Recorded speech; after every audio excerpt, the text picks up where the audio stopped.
Credit card ব্যবহারের বিষয়ে আমাদের অনেকের মধ্যেই একটি ধারণা আছে যে ক্রেডিট কার্ড ব্যবহার মানেই ঋণের বোঝায় জর্জরিত হওয়া বা ইন্টারেস্ট সহ আরো বেশি পে করতে হয়। তো আজকের ভিডিওতে আমরা দেখব ক্রেডিট কার্ড ব্যবহারের মাধ্যমে ঋণের বোঝায় জর্জরিত হওয়া বা অধিক সুদ পে করার পরিবর্তে ক্রেডিট কার্ড ব্যবহারের মাধ্যমে আমি কিভাবে আমার মাসিক আয় বাড়াতে পারি। তো বিষয় হচ্ছে আমরা সাধারণ চাকরিজীবী আমরা যারা আছি তো তারা অধিকাংশ ক্ষেত্রে যেটা করি যে আমাদের যতটুকু না মাসিক আয় ক্রেডিট কার্ডের এই ঋণের ফ্যাসিলিটি ব্যবহার করে আমরা ব্যয় করি তার চেয়ে অনেক বেশি। আমার যদি মাসিক আয় 1 লাখ টাকা থাকে, তো লেটস সে ক্রেডিট কার্ডের ফ্যাসিলিটি ব্যবহার করে আমি প্রতি মাসে খরচ করছি 1.5 লাখ টাকা। তো খরচ করার পরে আমার যে বিল আসে, ফুল হয়তো 1.5 লাখ টাকা আমার পক্ষে পে করা সম্ভব হচ্ছে না মাস শেষে যখন বিলটা আসে। তো মিনিমাম একটা অ্যামাউন্ট পে করতে হয় ক্রেডিট কার্ডে 5% বা মিনিমাম একটা অ্যামাউন্ট বা 500 টাকা বা 5% বা হুইচ এভার ইজ হাইয়ার একটা পে করতে হয়। তো তো আমরা অধিকাংশ যেটা করি যে মিনিমাম অ্যামাউন্টটা পে করে বাকি টাকা আমরা ক্যারি ফরওয়ার্ড হতে থাকে এবং এটার সাথে কিন্তু 15% হারে ইন্টারেস্ট যোগ হতে থাকে।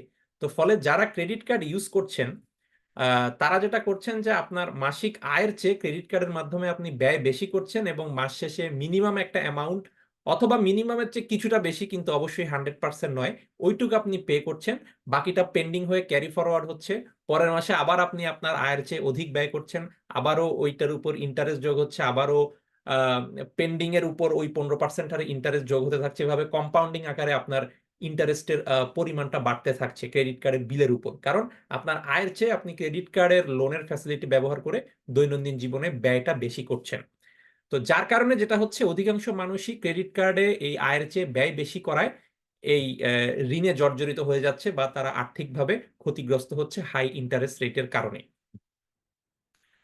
তো এখন বিষয় হচ্ছে আমি আজকে কথা বলছি বিপরীতটা, যে ক্রেডিট কার্ডের ব্যবহারের মাধ্যমে আপনি আপনার আয় বাড়াবেন রাদার দেন আপনি ঋণের ভারে জর্জরিত হবেন কিভাবে। তো ধরুন আপনার আয় হচ্ছে মাসিক আয় 1 লাখ টাকা। আপনি এর মধ্যে খরচ করছেন, লেটসে অবশ্যই আপনাকে 1.5 লাখ টাকা খরচ করা যাবে না, মাসিক আয় 1 লাখ টাকা। তো লেটসে আপনি প্রতি মাসে খরচ করছেন 80,000 টাকা। তো এখন ডেবিট কার্ড আপনি যদি ব্যবহার করেন, আপনার স্যালারি অ্যাকাউন্টের সাথে লিঙ্ক যে ডেবিট কার্ড, সেই ডেবিট কার্ড ব্যবহার করে আপনি যদি ওই প্রতি মাসে 30 দিন, মাসের 1 তারিখ থেকে শুরু করে 30 তারিখ পর্যন্ত এভাবে ডেবিট কার্ড ব্যবহার করে করে 80,000 টাকা যদি মাইনাস হতে থাকে প্রতিদিনই, কখনো 1,000, কখনো 5,000, কখনো 10,000 মাইনাস হতে থাকলে, ডেবিট কার্ড মানে কিন্তু ওইটা আপনার স্যালারি অ্যাকাউন্টের সাথে, ডেবিট অ্যাকাউন্টের সাথে লিঙ্ক, অর্থাৎ ইমিডিয়েটলি ওই অ্যাকাউন্ট থেকে ওই টাকাটা মাইনাস হয়ে যাচ্ছে। কিন্তু এটা না করে আপনি জিনিসটাকে যদি বিপরীতভাবে চিন্তা করেন যে আপনি ক্রেডিট কার্ডই ব্যবহার করবেন, কিন্তু ক্রেডিট কার্ডেই আপনি আপনার মান্থলি এক্সপেন্ডিচার লিমিট হবে ওই 80,000 টাকা ক্রেডিট কার্ডের মাধ্যমে, ডেবিট কার্ড না। তাহলে ওই যে ক্রেডিট কার্ডের মাধ্যমে আপনি 1 লাখ টাকার আয়ের বিপরীতে বা আপনার মাসিক বেতনের বিপরীতে 80,000 টাকা খরচ করছেন ক্রেডিট কার্ডের মাধ্যমে, আর এই 80,000 টাকা খরচের পর যখন বিলটা জেনারেট হচ্ছে ক্রেডিট কার্ডের মান্থলি যে বিলিং স্টেটমেন্ট, সেটার পরে কিন্তু আরো 15 দিন সময় থাকে বিলটা পে করার জন্য। এবং আহ, আপনার ডেবিট অ্যাকাউন্টের সাথে বা স্যালারি অ্যাকাউন্টের সাথে কিন্তু ক্রেডিট কার্ডের বিলটা লিঙ্ক করে দেওয়া যায়, যে প্রতি মাসে যে নির্দিষ্ট ডেট, বিলিং এর যে লাস্ট ডেটটা, ওই ডেটে আপনার স্যালারি অ্যাকাউন্ট থেকে 100% of the credit card bill automatic debit হয়ে যাবে। সো এইভাবে আপনি লিঙ্ক করে দিবেন যে আপনার স্যালারি অ্যাকাউন্টের সাথে ক্রেডিট কার্ডের লিঙ্ক আপ করা থাকবে। প্রতি মাসের লাস্ট ডেতে আপনার ডেবিট অ্যাকাউন্ট থেকে 100% of the credit card bill auto debit হয়ে যাবে। ফলে আপনাকে চিন্তা করতে হবে না ম্যানুয়ালি পে করার ব্যাপারে, বা কখনো ভুলে যেতে পারেন ইত্যাদি ইত্যাদি, অনেক হ্যাসেল থাকে।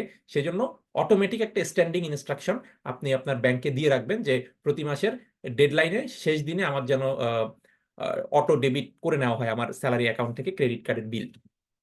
আচ্ছা, তাহলে এই 1 লাখ টাকাটা বিপরীতে আমার মাসিক আয়ের বিপরীতে 80,000 টাকা আমি ক্রেডিট কার্ডের মাধ্যমে খরচ করলাম।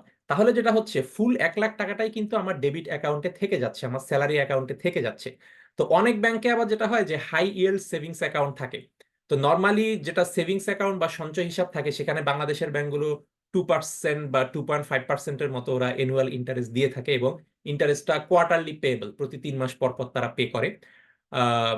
তো হাই yield সেভিংস অ্যাকাউন্ট যেটা থাকে যে লেটসে একটা মিনিমাম অ্যামাউন্ট মেনটেন করতে হয়, মিনিমাম ব্যালেন্স। লেটসে যদি 25,000 টাকা ওখানে মেনটেন করতে হয়, 25,000 টাকা বা তার উপরে থাকলে সেখানে 5% ইন্টারেস্ট রেট দেওয়া হয় ওই সেভিংস অ্যাকাউন্টের উপর। তো আপনি যদি ওই হাই yield সেভিংস অ্যাকাউন্টে ওই 1 লাখ টাকাটা, আপনার মাসিক বেতনের 1 লাখ টাকাটা রেখে দেন, এবং 1 মাস পরে যখন আপনার এই 80,000 টাকা এক্সপেন্ডিচার হলো, তখন কিন্তু 80,000 টাকাটা খরচ হয়েছে ক্রেডিট কার্ডের মাধ্যমে।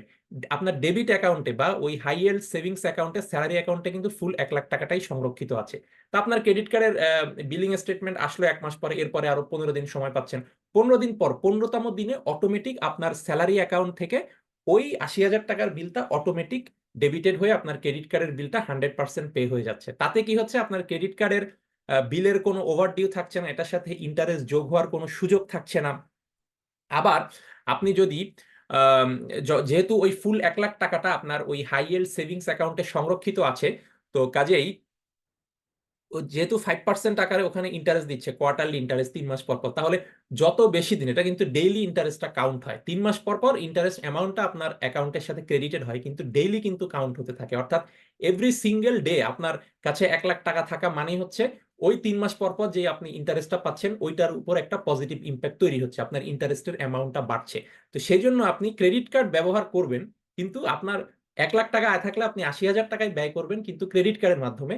আর ইন দ্য মিন টাইম ওই ক্রেডিট কার্ডের ওই 1 মাস আপনি ওই ফুল 1 লাখ টাকা আপনার ওই হাই yield সেভিংস অ্যাকাউন্টে রেখে দিবেন। ক্রেডিট কার্ডে যখন আরো 15 দিন সময় পাচ্ছেন, তখন 15তম দিনে ওই ফুল 80,000 টাকার বিলটা অটোমেটিক ডেবিট হয়ে যাচ্ছে। ফলে এক্সট্রা 45 দিন কিন্তু আপনার ব্যাংক অ্যাকাউন্টে ওই ফুল 1 লাখ টাকাটা সংরক্ষিত থাকলো, যেটার পজিটিভ ইম্প্যাক্ট আপনি পাবেন 3 মাস পর, যখন ওই মুনাফাটা আপনার সেভিংস অ্যাকাউন্টে বা স্যালারি অ্যাকাউন্টে ক্রেডিটেড হবে। তো এভাবে কিন্তু ক্রেডিট কার্ড ব্যবহারের মাধ্যমে আপনি ঋণের বোঝায় জর্জরিত হওয়ার পরিবর্তে বরঞ্চ প্রতি 3 মাস পর পর আপনার যেই নিজস্ব যেই ইন্টারেস্ট ইনকাম, সেটাকে আরো বাড়াতে পারেন। Be financially literate, invest wisely.